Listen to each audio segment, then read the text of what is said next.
মালিক কোথায় দিকে এদিকে শুনেন, আপনার এই আমে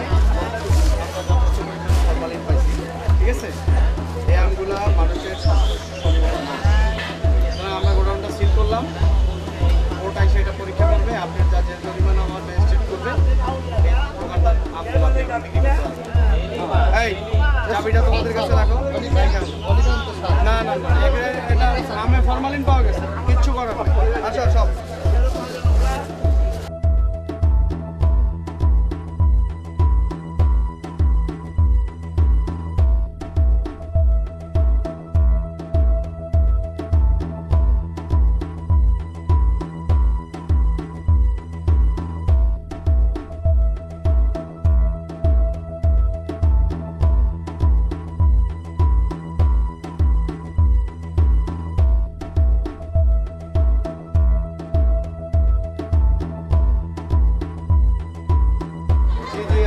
আমি জিনিসটা দেখতেছি। জি ওভার ওভার স্যার। হ্যাঁ ঠিক আছে ঠিক আছে।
এত অস্বাস্থ্যকর কেন? যে মাছি মরে রয়েছে, এগুলো মানুষ খাইবো?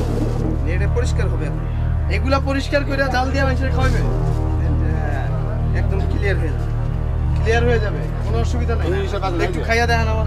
না কাজ নাই যে হ্যাপি আছে আপনার নতুন দোকানটা, এটা হলো আপনি সিরিয়াস তো বুঝলেন?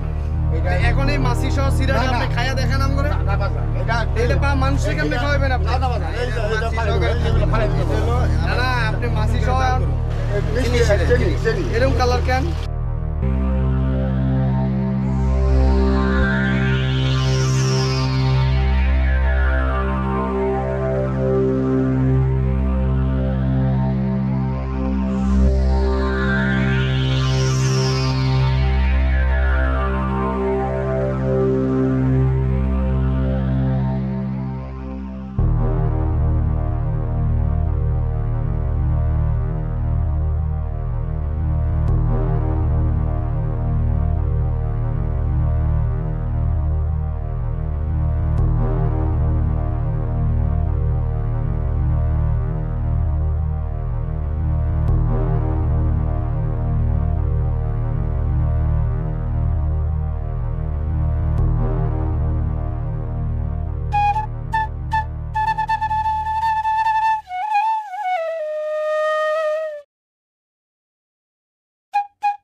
দাদা, দুধ আগের মতো নাই, কেমন যেন পাইছা পেঞ্চা লাগে, বাচ্চারে খাওয়াইতেও ডর লাগে।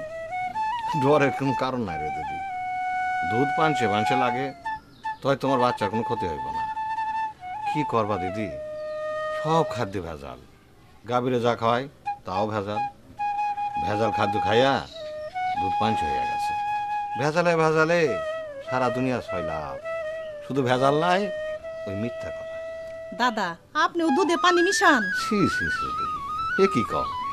সারা জীবন আমি খাঁটি দুধ বেচলাম, মানুষের ক্ষতি করে কি লাভ? ওই ওপরে ভগবান আছে না, যতদিন বাঁচুম খাঁটি দুধই বেচুম। তাই দিদি এক কথা, তুমি আম কাঁঠাল যাই কেন না কেন সবটাতেই ভেজাল। দাদা কথাটা ঠিকই কইছে, ভেজাল জিনিস খাইয়ে আমাগো নানান রকমের অসুখ বিসুখ দেখা দিছে। হ দিদি, আমি অন যাই।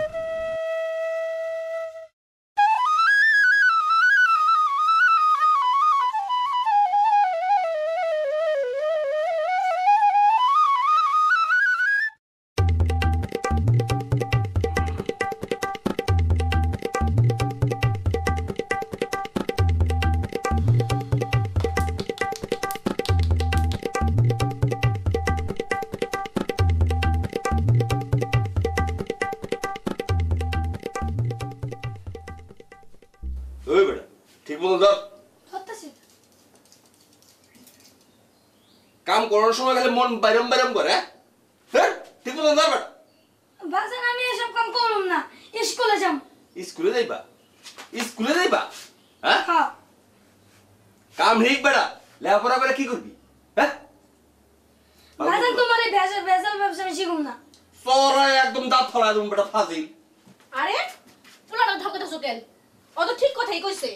তোমার আমি কতদিন কইলাম এই দুই নামের ব্যবসা ছাইরা দাও, পরের ক্ষতি করে নিজেরই ক্ষতি হয়। অহনো সময় আছে, তুমি ভালো হইয়া যাও। বেশি কথা শিখে গেছো, চুপ কর। আমার না চুপ করাইলা, কিন্তু সরকারে চুপ করবা কি দিয়া? আর পাবলিকের চোখ বন্ধ করবা কেমনে?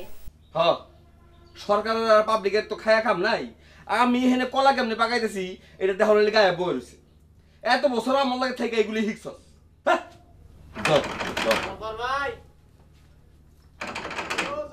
এটা আমি কালু কিছু কলা নিতে আছি। ও কলা লাগবে নি? ধর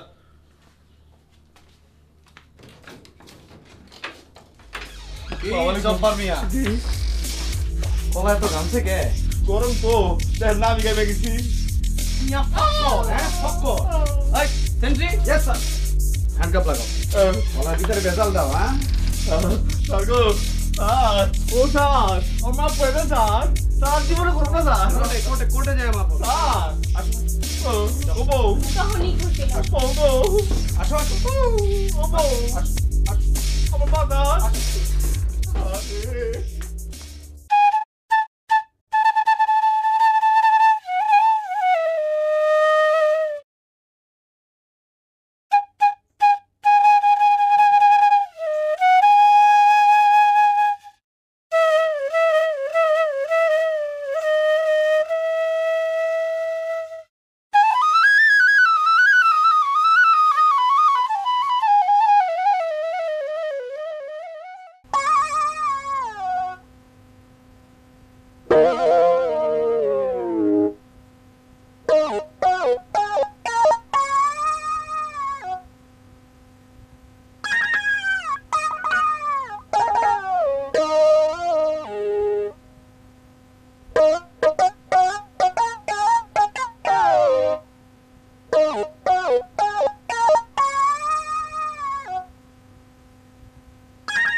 এই এই কাকা কারণ কারণ কারণ কাকা কারণ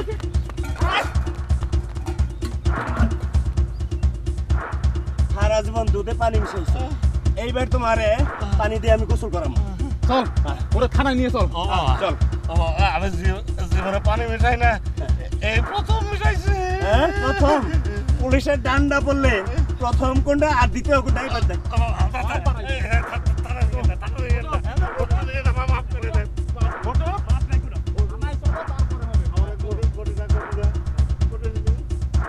একটু ধৈর্য ধরো, আমরা হাসপাতালের কাছাকাছি আয় করছি।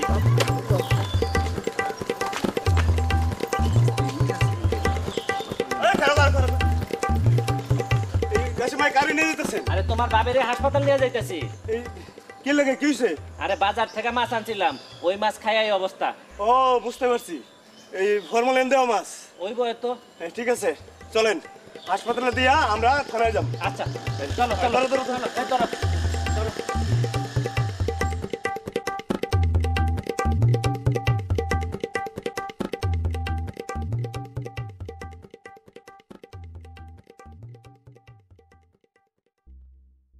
ভালো ভালো মাছ আছে, গেলাম টাটকা মাছ। চিংড়ি ভাগা 120 টাকা। আর না 50 টাকা। না ভাই কম না। এই যে ভাই আসেন, এই যে নদীর পাত্রে ছেলে গুলো মাছ আছে। এই যে চাদা মাছ, কাকু মাছ, রুই মাছ, ইলিশ মাছ পাত্রে ছেলে আছে। টাটকা মাছ নেন স্যার। শুনে দেবো স্যার। এই দেবো। হ্যাঁ ভাই একটু ওই মিয়া, তোমার মাছে ফরমালিন আছে নাকি? ঠিক আছে না স্যার, কোনো ফরমালিন নেই। স্যার, ওনার মাছ খায় আমার স্ত্রী অসুস্থ হয়েছে। জি স্যার, তোমার মাছ খেয়ে কাশেম সাহেবের স্ত্রী অসুস্থ হয়ে পড়েছে। না স্যার, আমি ভালো মাছ ধরি। এই একটা মাছ নিয়ে একটু পরীক্ষা করে দেন। এই আপনি নিয়ে যান। ঠিক আছে স্যার, চলেন।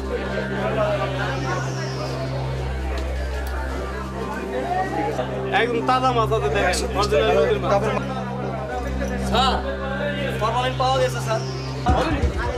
ওই মিয়া, তুমি না একটু আগে বললা তোমার মাছে ফরমালিন নেই? না স্যার, আমরা আরদের থেকে আনছি, এগুলো থাকতেই পারে ফরমালিন। চলো, এই গাড়ি নিয়ে আসো। অ্যারেস্ট করো।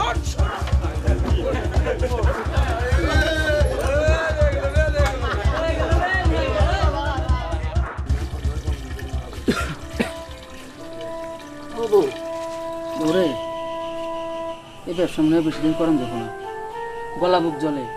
দুটো লোক আমার খুব সন্দেহ হয়, না জানি কবে ধরা পড়বে। আপনি আর এই ভেজাল কাম করেন না। এই ভেজাল মিশাইতে মিশাইতে কোন সময় জানি কোন ভেজালে পয়দা যান। কি করন যাবো, পেট তো চলতে হইব। হ্যাঁ, এটাও ঠিক কইছেন।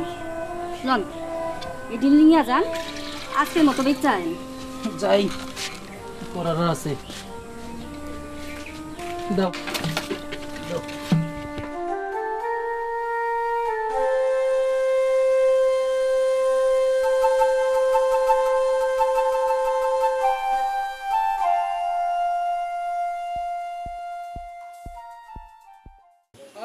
খেজুরের রস, শীতের খেজুরের রস।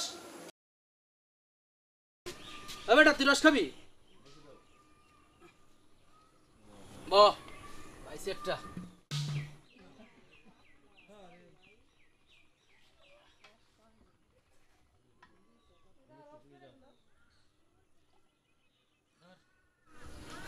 এই রস, রস ভালো তো? ভালো রস মানে ফ্রেশ রস, আমার নিজের গাছের রস। আর অকালে রস পাইলে কই তুমি? আরে ভাই, আমার বাড়িতে দুটো গাছ আছে, 12 মাস রস দেয়, সব আল্লাহর নিয়ামত। আমাকে 2 গ্লাস রস দাও।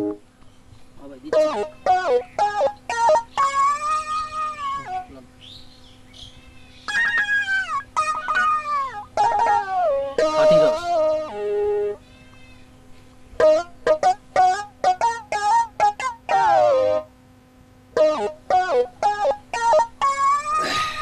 দাও। লন ভাই, রসটা মিষ্টি আছে, কিন্তু রসের দিকে ঝাঁজ আছে। আরে ভাই, 12 মাসের রস তো ঝাঁজতে তো থাকবেই। দাও, বিল দাও। কত? 10 টাকা।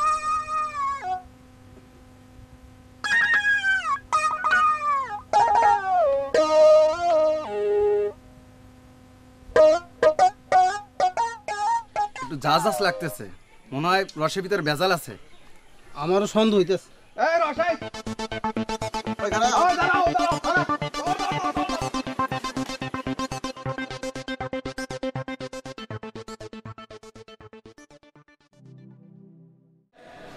আমিও ওনার বক্তব্যের সাথে একমত। আচ্ছা ঠিক আছে, আপনি বসুন। ধন্যবাদ। এখন আপনাদের সম্পর্কে কিছু বলবেন ম্যাজিস্ট্রেট নাহিদ নাজিয়া সোমা। ধন্যবাদ আপনাকে। আপনারা সকলেই জানেন আমাদের দেশে একটি আইন রয়েছে, যার নাম হচ্ছে স্ট্যান্ডার্ড অফ টেস্টিং অর্ডিন্যান্স 1985। এই আইন দ্বারা আমরা ভেজাল নিয়ন্ত্রণ করে থাকি। এই আইন সাধারণত যে জিনিসগুলো পরিচালনা করে সেটা হচ্ছে বিক্রয়, উৎপাদন, এই সংক্রান্ত সকল কার্যক্রম।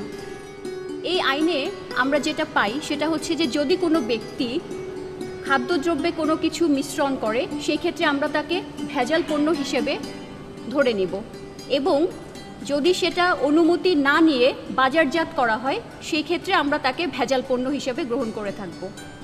এই আইনে আরও রয়েছে যদি কোনো খাদ্যদ্রব্য, যেমন সেটা ফলমূল, মাছ, মাংস, খাদ্যদ্রব্যের তালিকার মধ্যে যদি সেটা অন্তর্ভুক্ত হয় সেই ক্ষেত্রে আমরা যদি সেই খাদ্যদ্রব্য খেয়ে ক্ষতিগ্রস্ত হই এবং সেটা ভেজাল পণ্য হিসেবে আমরা গ্রহণ করি সেই ক্ষেত্রে বিধান অনুযায়ী আমরা সেখানে শাস্তি প্রণয়ন করতে পারবো এই আইন অনুযায়ী। এই আইনে শাস্তির পরিমাণ হিসেবে যেটা নির্দেশনা দিয়েছে তা হচ্ছে সর্বোচ্চ 4 বছরের কারাদণ্ড এবং 1 লক্ষ টাকা জরিমানা। এই আইন অনুযায়ী আমরা যেটা দেখতে পাই তা হচ্ছে আমাদের ক্ষতিগ্রস্ততার পরিমাণ অনুযায়ী আমরা আমাদের জরিমানা এবং শাস্তির পরিমাণ আমরা বাড়িয়েও দিতে পারবো। আবার